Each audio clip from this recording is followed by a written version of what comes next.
In today's show, recapping a pair of games over the weekend, a home loss to the Spurs on Friday night, followed by an L in the desert against the Suns on Sunday.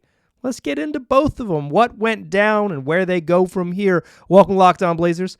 Let's get into it.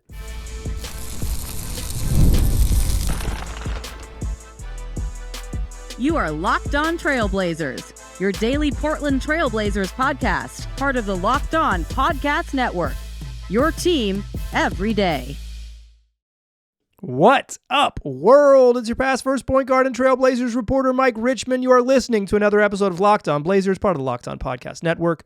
Available wherever you get podcasts and also on YouTube. Thanks for making this show your first listen, coming at you each and every weekday, Monday through Friday. So make it a part of your daily routine. Make it your first listen and tell your friends to do the same. It's Locked On Blazers, your team every day. In today's show, we're recapping a pair of games over the weekend.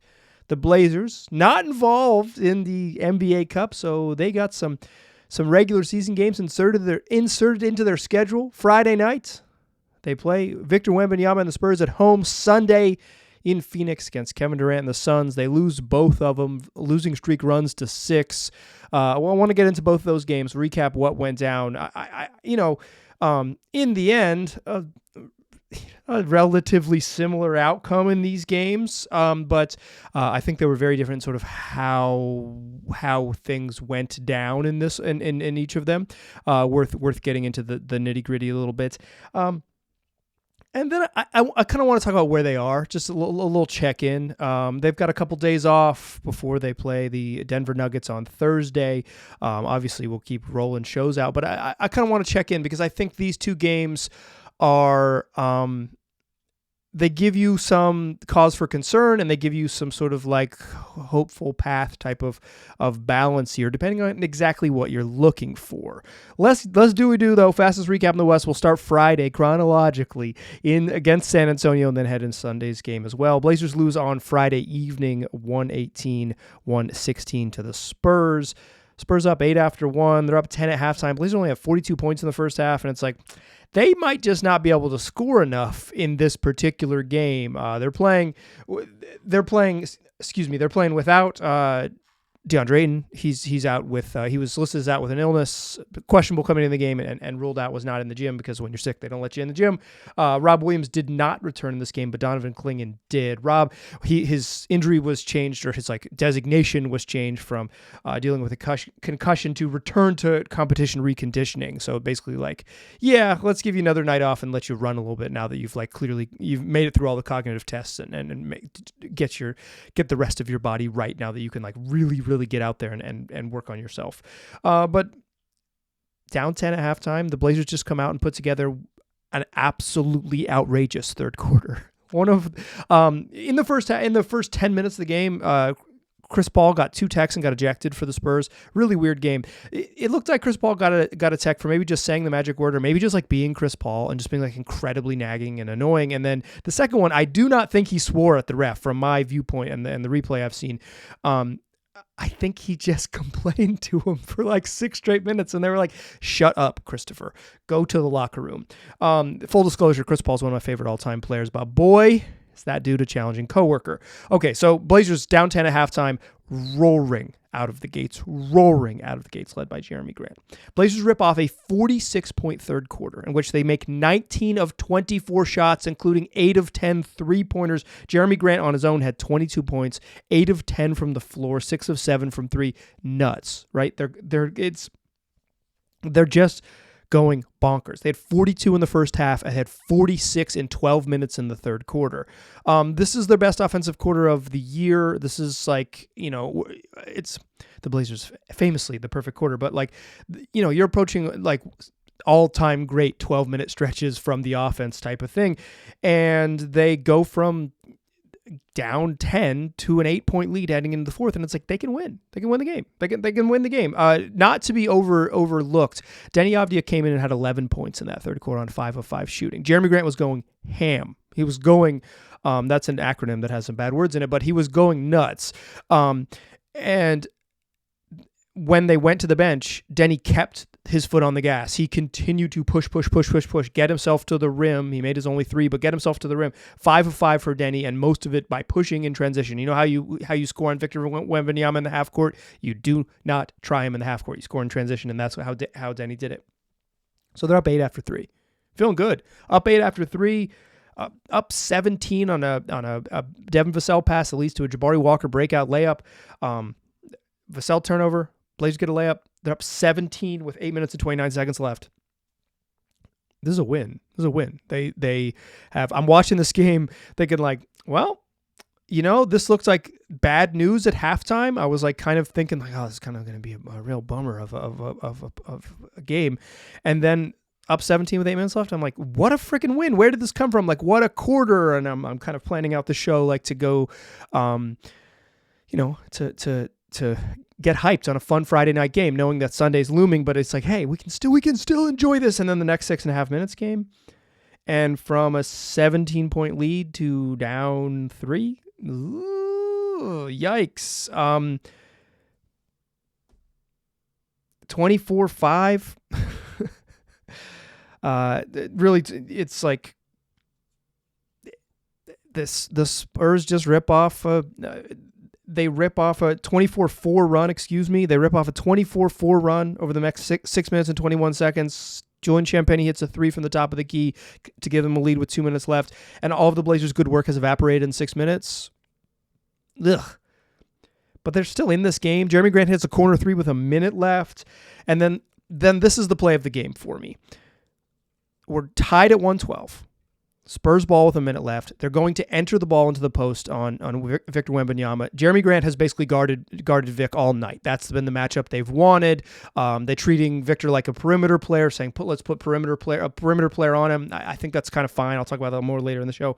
But they're entering the ball into the post, like kind of the elbow area, and as the ball goes in, Jeremy Grant slaps Victor Wembanyama on the wrist, and they call a foul. It's kind of a weak foul. He's going for the ball, and he kind of goes through his arm, wrist, hand to get to the ball.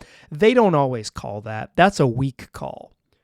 But once they called the foul, it was incredibly obvious it was going to stand. Like it's a hack. Like they don't know. It's a weak call to get, but once the call has been made, you're cooked. Like it's over.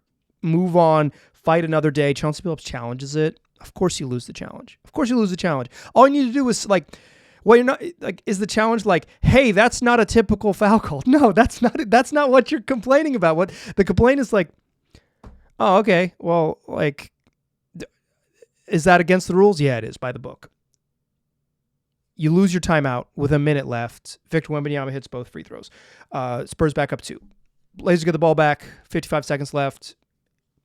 Ant drives, scores to the rack. Tie ball game. Then Spurs ball with 35 seconds left. They're not going to be able to hold for the last shot. Blazers get themselves a 2-for-1 in a tie ball game. They're in a good position. Anthony Simons go quick, the Spurs, after Anthony Simons scores quickly on the right-hand side, the Spurs don't go quick. They take their time. Devin Vassell gets a low mid-range jumper, knocks it down. Spurs back up 2. Blazers get the ball back with 12 seconds left. They run a very familiar-looking play, an option play where Anthony Simons starts way in the back courts. They throw into Jeremy Grant. Jeremy Grant can either hand it off to Ant or call his own number. Jeremy Grant, one of the great own number callers in the league, calls his own number, gets a tough layup to fall. We're tied with 6.5 seconds left. You can't hold for the last shot there. You're down 2. You got to go quickly and got to go score. If you miss, you got to get rebounds. Tie ball game. 6.5 seconds left. Spurs again into Wembanyama. He's isolated on Jeremy Grant in the middle of the court, and he kind of just pump fakes and pivots until he gets Jeremy Grant to jump, gets him off balance, leans into him, gets the foul call. It's the right call. It's the right foul. What are you going to do? Wemby hits both free throws. Blazers out of timeouts, and Denny Avdia has to take a heave from just behind half court at the buzzer because they don't have a timeout to advance the ball, and they lose 118-116. That's your fastest recap in the West. Yikes. The third quarter was yikes. He wasted a 22-point Jeremy Grant explosion across 10 minutes. You wasted a 46-point quarter. You wasted a 17-point lead in the fourth. Yikes. I think the end result was fine. I think how you made the cake tastes pretty gross.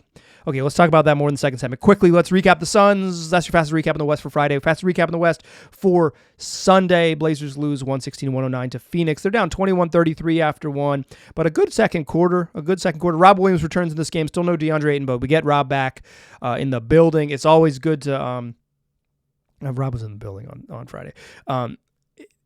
Rob Williams helps. It's good to have more players. It's good to have more options. Good to have depth along the center spot.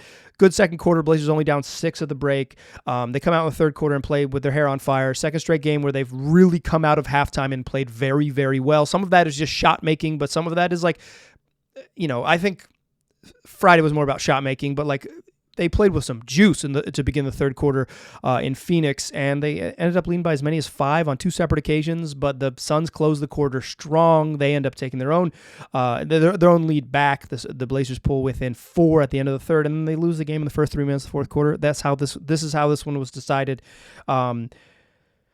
An 11-3 opening to the fourth, including a 9-zip run. So like each team hits a 3, and then a 9-zip run by the Suns. Blazers start 1 of 7 in the quarter, and from it's a 4-point game to a 12-point game. Now you're down double digits with 8:40 left, and it's like, okay, can we come back? No, you can't. Like the Blazers don't have the type of firepower typically where they're going to be able to outscore a good team like Phoenix over the course of 8 minutes.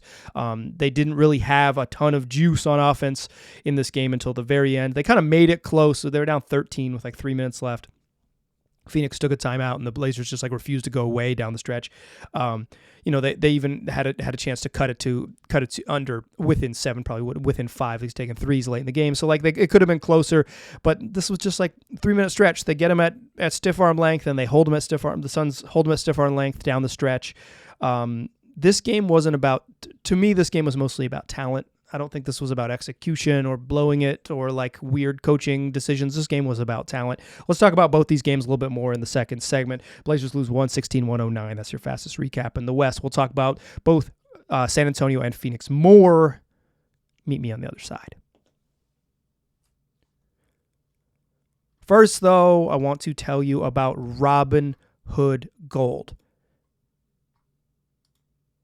With Robinhood Gold, you don't need a silver spoon to eat up the financial favors of the 1%. In fact, Robinhood Gold allows others to get the rates and perks usually reserved for the high society. Now, the resourceful individual with Robinhood Gold can earn the very liberal rate of 4.25% APY on uninvested cash and be rewarded with a handsome 3% retirement boost on IRA account contributions. Robinhood Gold provides the privileges of high net worth for any net worth. These generous benefits are now available for only $5 a month. The new gold standard is here with Robinhood Gold. Sign up at robinhoodgold.com. Robinhood.com/gold. That's robinhood.com/gold. Terms apply for product-specific disclosures. Visit robinhood.com/gold. Investing involves risks. Rate may change. Gold membership is offered by Robinhood Gold, LLC. Today's show is also brought to you by BetterHelp. Therapy can be incredibly valuable whatever you're dealing with in life, whether that is the trials and tribulations of existing in the modern world or an acute traumatic event, but you certainly do not need to be experiencing an acute trauma or a major trauma in your life to benefit from therapy. Talking to a neutral third party can be incredibly valuable, can be super useful to help you build the tools. And therapy is a great way to bring yourself some comfort that never goes away, even when the seasons change. It's cold outside right now. This is the cozy season, and you might look for a way to get a little more cozy. Well, working on yourself and working with a therapist regularly can be a way to find comfort that is lasting. So if you're thinking about starting therapy, give BetterHelp a try and find comfort this December with BetterHelp. Visit BetterHelp.com/LockedOnNBA to get 10% off your first month. That's BetterHelp, HELP.com/LockedOnNBA. All right. So I think on Friday night, if you zoom out, let's zoom out to I like to say 30,000 feet. I don't think you need to get it that high. I think you can go like blimp height. How high we think blimp? What do you think blimps go? Like 10,000? Is that even too high for a blimp? Does a blimp go a couple miles up? Let's say we get to blimp height, 8,000 feet, a little less than a couple miles up. A 2-point loss to the Spurs, when you don't have your starting center or one of your better backup centers, your best big man, and Rob Williams, when you don't have your sort of size, 2-point loss to the Spurs at home, it's like, oh yeah, it's not so bad. You say, hey, Jeremy Grant went nuts in that game too. Like he had 30, Anfernee Simons had, 32, and Anfernee Simons had 30 in that game. Like, you got good games from your vets, like the kind of guys that you need to lead the scoring offense. You got some good games from them. You lose by 2. You might say, yeah, that's fine. That's fine. Jeremy had 22 in the third. I bet that was fun. But the way it went down, like, and I think like losing to the Spurs have a winning record now after the Virtue beating the Blazers. Like it's, they're a pesky team. They're gonna be a team that I probably didn't think this. I thought they were gonna be on the edge, but not quite there, of like a play-in type team this year. And they're gonna be in the mix for sure. We'll see how long they stay in the mix, but if they're healthy, they're gonna be in the mix to be competitive for sure this year. Like, losing to that team, that's fine. But to drop a 17-point lead in the course of 6 minutes and to kind of like handcuff yourself in the final minute, that's a frustrating loss. And I think the Blazers' comments post-game reflected that this wasn't a like, oh, well, so there's going to be times like that. I tell the guys all the time, there's going to be times like that, when no, this was just like we have to find a way to win that one. And it's because the Blazers have lost, that was their 5th straight loss. And they had lost 9 of 11 at that point. It's like, uh-oh. Like you start to feel it, right? And this is the marathon part of the season. Like, this is when it really sets in after you pass the 20-game mark and you're like, okay, this is forever. And like you really start to kind of, the NBA season wears on you. It is a serious physical drain, but it wears on guys mentally. And just to blow a game that you should have won when you know that you're going to go out most nights and lose because you're not as good as the other team, that's deflating. I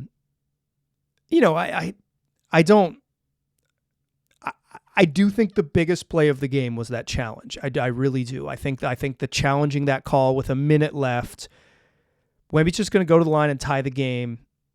You're going to get the ball back with a minute left. You're still going to, you're probably going to take your timeout there anyways, right? You're going to say, okay, timeout. Let's make sure, we're in a tie game. Let's draw it up anyways. To lose your challenge there and lose your timeout in the final 2 minutes, that's tough. Do they win if they like call a timeout with 2.5 seconds left and get to advance the ball? I don't know. Do they end up taking a better shot? Probably 95% chance they take a higher quality shot. I guess the 5% chance is they don't attempt a field goal. Denny's heave looked pretty good. He probably shot it a little deeper than he had to because I think he was worried about the defense in front of him. I think he was like, if I take another step, I'm going to get, this is going to get contested, and I can take an uncontested heave from right here. He let it go. The ball was in the air with a second left. It's like he could have conceivably gotten a little bit closer, but it was online. That wasn't a problem. that certainly wasn't Denny's choice there was not the problem.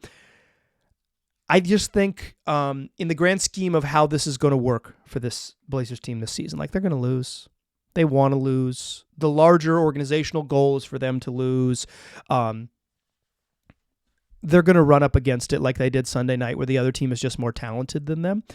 But I think losses like this can be tough because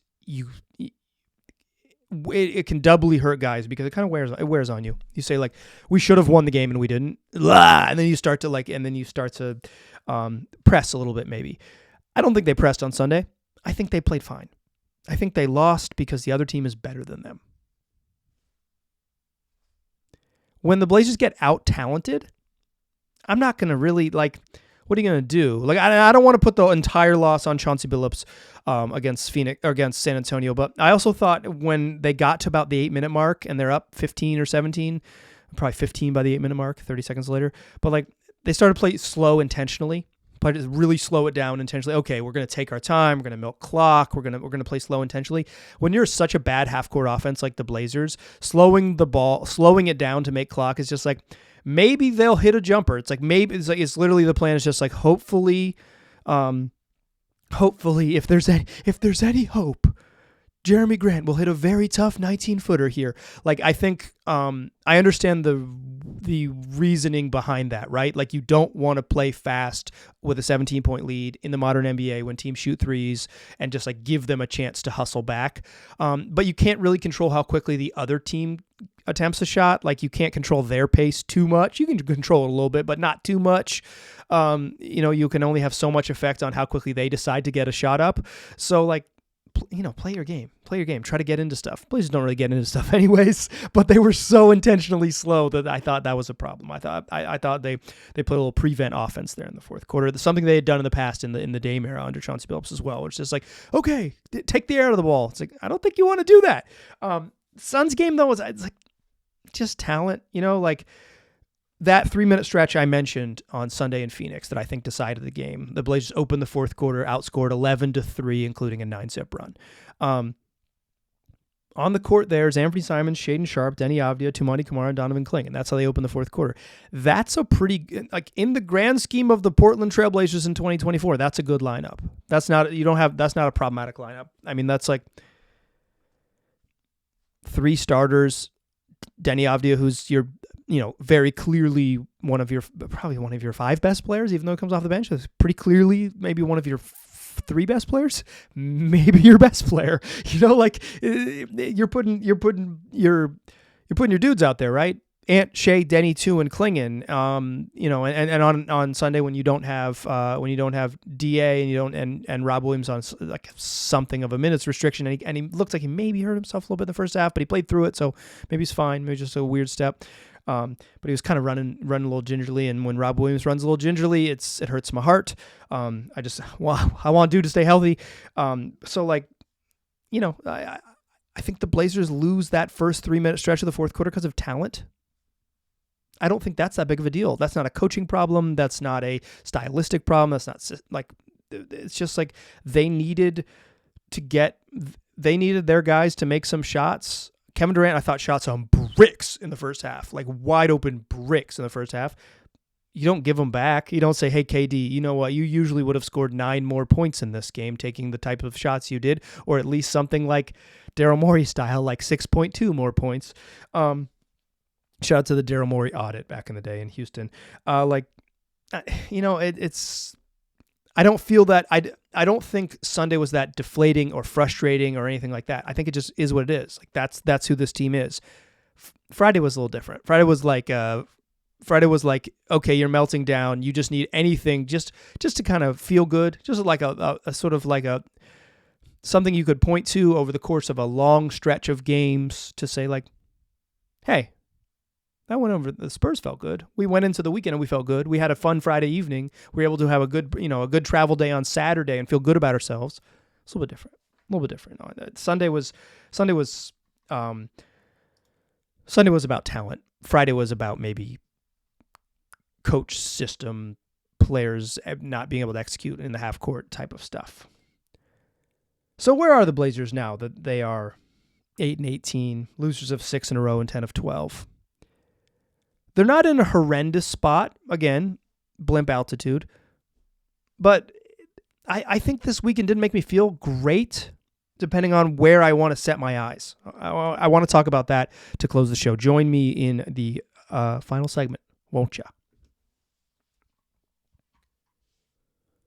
First, though, let's talk FanDuel, the official sportsbook of the NFL. And the place that wants you to tackle all of the NFL action live. Because right now, new customers can bet $5 and get $150 in bonus bets if you win. The FanDuel Sportsbook app is set up to give you everything you need to place live bets on the NFL, all in one spot on an easy-to-use app. So when you're watching a game and you got a hunch in the middle of that game, you can place your bets, check out the latest stats, and view live play-by-play all on the same page. Just visit FanDuel.com to join today. You'll get started with $150 in bonus bets if you win your first $5 bet. That's FanDuel.com. Never waste a hunch. And make every moment more with FanDuel, an official sportsbook partner of the NFL. Still a pass first point guard. Still Mike Richmond, and you still listen to Locked On Blazers.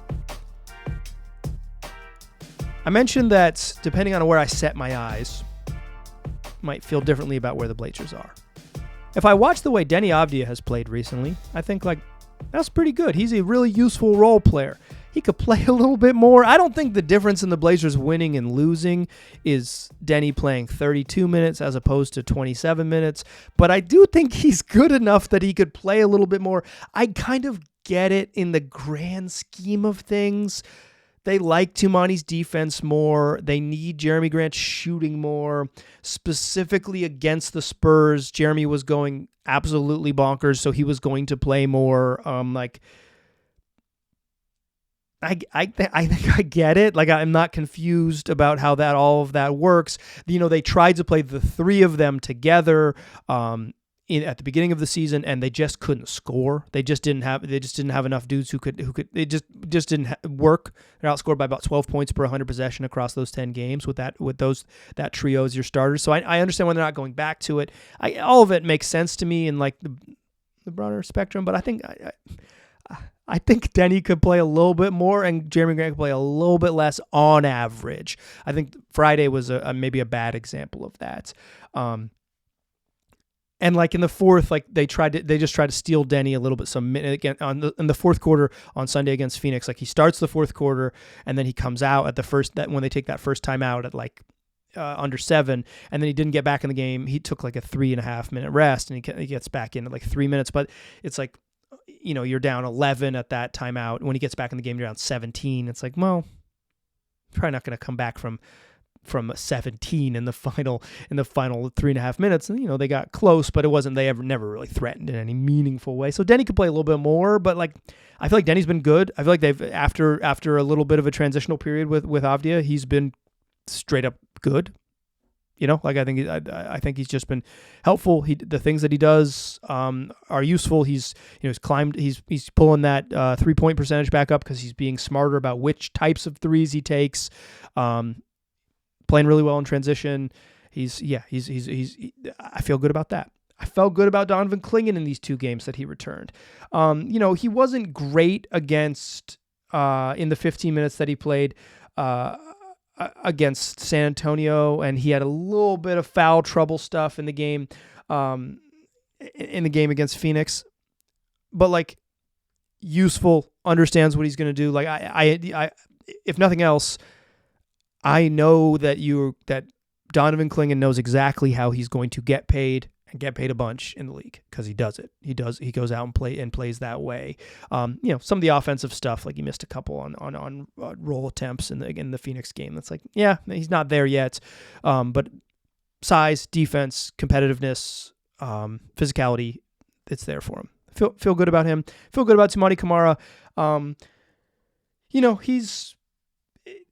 Tumani's a weird, kind of a weird measurement, right? Because it's he's going to take something like 5 threes a game, and if he hits 2 of them, you're yo, he could shoot. And if he misses and makes 1 of them, you're he had a terrible shooting night, just 20% from 3.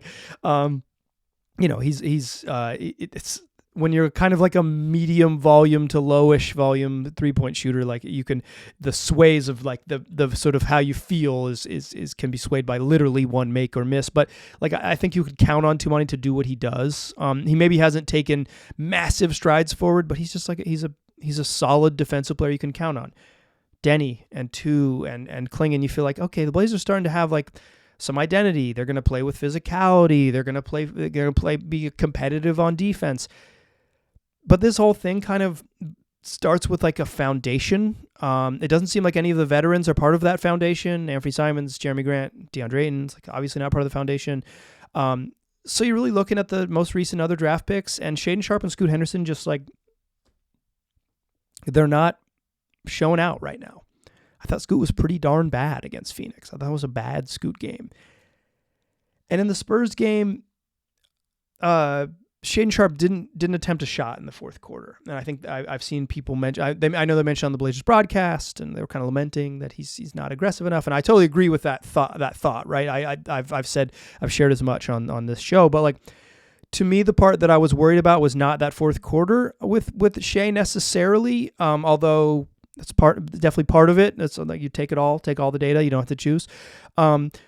But it's like in the second quarter of that game, when the Blazers were about to score 40-some points, 42 in the first half, like there was a stretch in the second quarter when it was just Shaedon and like your bench wings and Jabari Walker and Jabari Walker at all, not clinging in the game there. It's like you're playing with Delano Banton, you're playing with Jabari Walker, who started that game. You're playing like the best two offensive players on the court are Jeremy Grant and Shaedon Sharpe. And I thought in the second quarter, Shaedon Sharpe was just so passive. It's just like running the offense and making the next pass. Drive, okay, not there, make the pass. It's like some of it is his handle. I don't think he can get to all the spots he wants to get to because he can't dribble, but it's like if you're going to be a high-level offensive player, you have to take shots. Like field goal attempts is a talent. I mentioned this with Delano Banton. Like his talent is field goal attempts. Shaedon Sharpe needs a little bit of that. I thought he was a little bit passive, and not like passive, but I do not think he was passive. I don't think that was necessarily the issue against Phoenix. He just shot bricks. Shot some bricks. The jumper just hasn't been there for him this year. The three-point shooting has not showed up this year for Shaedon. I'm not pulling out a red flag. I'm not even pulling out a yellow flag. But I am. This is fully on my. We are monitoring the situation. Locked On Blazers is monitoring the situation because Shaedon Sharpe has more talent than this. I think. Right? Like all of my watching of him suggests that there is more talent in there. He's just not. We're just not getting enough of it with regularity right now. Scoot, on the other hand, is struggling. An 0-for-4 night against Phoenix, 2 of 9 against San Antonio. It's there are still things that Scoot does that none of the other guards do. The way he'll manipulate, keep the dribble alive, string it out, snake back, manipulate the back line, manipulate the help, make simple passes. He had a pass in the San Antonio game I really liked. It's such a simple pass. Get it and throw a diagonal pass in transition. So you bring it up one side of the court, all eyes are on you. You just quickly hit ahead as soon as you cross half court, diagonal pass to the opposite wing. It's going to change the way the defense works. Everyone gets to benefit. There's no assist there. There's no nothing, but just like simple passes. More of that from Scoot and not so much like determined to make a play in the pick and roll. Again, Scoot is beyond probably we're monitoring the situation. Scoot's a yellow flag. He's a caution flag right now. The numbers look a lot like last year. Your eyeballs suggest that he's a little bit better, right? The eyeballs suggest that he has more comfort than he did a year ago. But it's not enough to feel like this is like a piece that is clearly part of whatever's next. And I understand it's early December or middle of December. Like again, this isn't like nothing is set in stone here. All these, nothing is final here. But so much of this Blazers season is finding out how good are the young guys. If you find out in the negative that they're not quite there, and you feel like you have to make some decisions that are informed by the fact that they are not quite there, you do it. You have to do it. You don't get to, the transaction cycles don't wait for patience. I think the Blazers are in some ways have a luxury of exercising some patience, but there is a reality to the fact that you only get to pick so many times in the top 10 as a front office. That's just the truth. You are only going to get so many cracks at it as someone in charge of making decisions here. So you gotta you gotta get the next ones right. And then you have to move with some certainty when you don't necessarily have to say, trade it, blow it up. This doesn't work. But you are not afforded several more seasons of waiting and watching. I think that is just the truth. At some point, Scoot and Shaedon have to put it together on the court for us all to see, and that can inform some of the decisions that the front office makes moving forward, because the need to make decisions will come whether those youngsters are ready or not. It might be unfair to a 20-year-old, but it's how the league works. We're monitoring the situation. We've got a yellow caution flag out. But I feel very, very open to allowing for some positivity. I'm rooting for just the Blazers to have some good games. Next two are against Denver and Dallas. Those are tough. Denver on Thursday. Those are tough games. That's why you want to win the game on Friday against San Antonio when you have that opportunity, because they've lost 6 in a row and 10 of 12 since that 3-game winning streak. You want some good vibes. The losses might continue to stack up. And as they do, you hope that there's more games like Sunday where it feels like, yeah, they lost because they're not talented enough, as opposed to like, oh, they melted down and gave a game away that they absolutely could have and probably should have won. That's going to do it for today's show. I got fun stuff this week. We got fun stuff on tap. Some good things headed your way. So come back, join the program 5 days a week, wherever you get podcasts, also on YouTube. Tell your friends about it. I appreciate you listening. I'll talk to you soon.